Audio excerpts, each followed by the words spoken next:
2024 ఎన్నికల్లో ఏపీలో ప్రభుత్వం మారింది. 2019 నుంచి 2024 వరకు సంక్షేమమే ధ్యేయంగా నడిచినటువంటి వైఎస్ఆర్ కాంగ్రెస్ పార్టీ 2 లక్షల కోట్ల రూపాయలు ప్రజలకు పంచాము అని చెప్పుకున్నా కూడా చివరికి ఘోర ఓటమిని చవి చూడాల్సినటువంటి పరిస్థితి ఏర్పడింది. అయితే మరి ఈ ఓటమి నుంచి ఆ పార్టీ ఏం నేర్చుకుంది?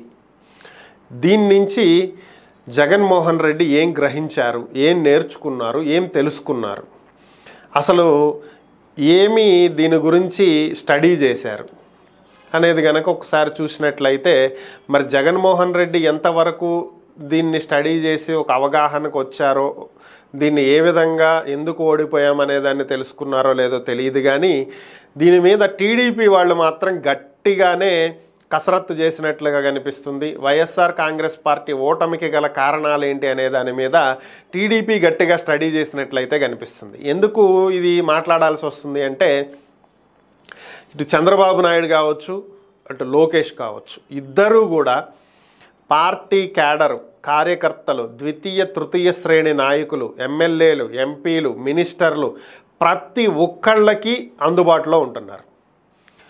సో ఒకవేళ చంద్రబాబు నాయుడు బిజీగా ఉంటే నాయకులతో లోకేష్ చర్చిస్తున్నాడు, వాళ్ళ సమస్యలు ఏంటనేది తెలుసుకుంటున్నారు, వాటిని పరిష్కరించడానికి ట్రై చేస్తున్నారు. అలాగే చంద్రబాబు నాయుడు కూడా ముఖ్యమంత్రిగా బాధ్యతలు చేపట్టిన తర్వాత పార్టీ కేంద్ర కార్యాలయానికి వచ్చారు, పార్టీ నాయకులతో మాట్లాడారు, కార్యకర్తలతో మాట్లాడారు.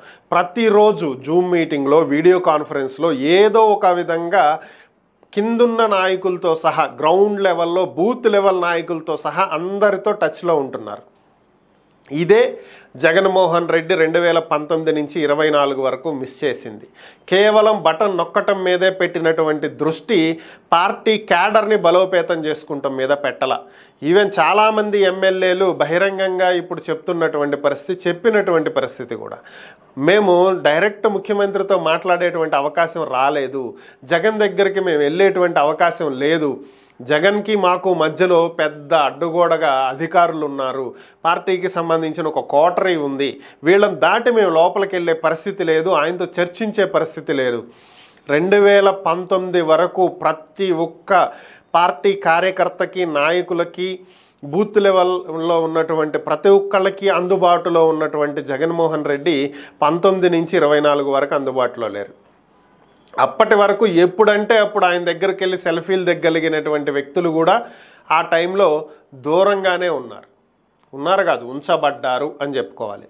సో ఎప్పుడైతే అధికారం వచ్చిన తర్వాత క్యాడర్ని, పార్టీ నాయకుల్ని, క్రింది స్థాయి కార్యకర్తలని పూర్తిగా విస్మరించి ప్రజలు నాతోటి ఉన్నారు, నేను బటన్ నొక్కుతున్నా, వాళ్ళకి డబ్బులు పడుతున్నాయి, వాళ్ళు రేపు నాకు ఓట్లు వేస్తారనేటువంటి ఒక మాయా ప్రపంచంలో జగన్మోహన్ రెడ్డి ఏ విధంగా ఉన్నారో దానివల్లే ఓడిపోయారు అనేటువంటి విషయాన్ని టీడీపీ గట్టిగా స్టడీ చేసింది. అది వీళ్ళకి రాకుండా ఉండాలి అనేటువంటి ఉద్దేశంతో పార్టీ క్యాడర్ తోటి ఎప్పటికప్పుడు టచ్లో ఉంటున్నారు, వాళ్ళ సమస్యల్ని పట్టించుకుంటున్నారు, వాటిని సాల్వ్ చేసేటువంటి ప్రయత్నం చేస్తున్నారు, మా నాయకులు మాకు అందుబాటులో ఉన్నారనేటువంటి పరిస్థితిని వాళ్ళకి కలిగిస్తున్నారు. సో ఇది రేపు పార్టీని బలోపేతం చేయడానికి ఉపయోగపడుతుంది, క్రింది స్థాయి నుంచి పార్టీ పునాదుల్ని స్ట్రాంగ్గా చేస్తుంది. దీనివల్ల రేపు ఎన్నికల్లో ప్రతి నాయకుడు, ప్రతి కార్యకర్త టీడీపీ కోసం ప్రాణం పెట్టి పనిచేస్తారు. వైసీపీ ఓటమికి గల కారణాలు ఏంటనే అంచనా వేయటంలో టీడీపీ సక్సెస్ అయింది. మరి జగన్ ఎప్పుడు సక్సెస్ అవుతాడో చూడాలి.